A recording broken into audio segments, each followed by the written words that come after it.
This is a European style window. It's called a tilt turn window. When you turn the handle to 90 degrees, it turns inward towards you. And then when you go to 180 degrees, it tilts inward towards you, inward. It actually pulls pins into keepers and pulls the operable sash of the window tight to the frame so that it's more airtight. So we've gotten our energy bills down to about $500 a year, and some years it's been lower. We still have a number of things that we need to do to the house, and that includes replacing the furnace, and we're going to use a heat pump for the furnace, and it'll be a whole house heat pump.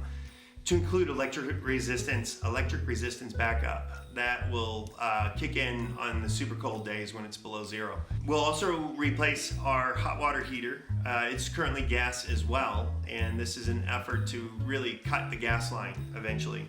We'll move that hot water heater to another location so that it's right below our kitchen and bathrooms, and that'll reduce the actual distance that the hot water has to travel before it gets to the place that we use it. So currently there's about 20-25 feet of copper that we're heating up before it actually, the water actually gets to where we're using it. So we'll reduce that line length.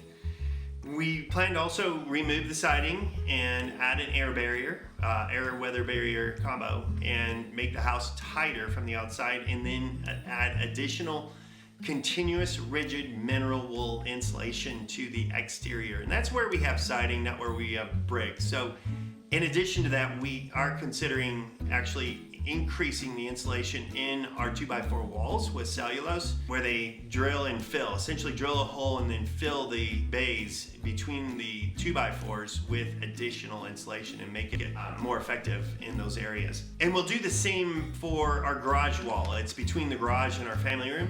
It's currently a cold space, the family room is, and I think partially because I don't believe that that wall between the garage and the family room is actually insulated. So we'll do 3 inches of continuous rigid between the garage and the house, and that'll be on the garage side. We did buy a RAV4 Prime, so we're starting to go electric. The first 40 miles or so is on electricity, and after that the gas kicks in. So combined, based on average driving habits, you're around 94 miles per gallon.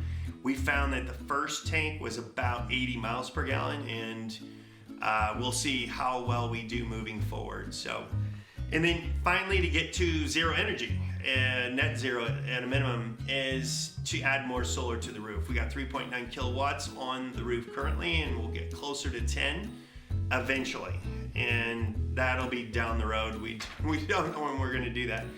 So all these upgrades that we've already made have made a tremendous difference to the comfort and energy efficiency of our house, but also the predictability of the energy bills. So we know that we're not going to spend over $100 a month. We're not going to have a $300 a month. We're going to have maybe $100 a month at worst. And our last bill was $75. So there's predictability, and there's actually peace of mind in that.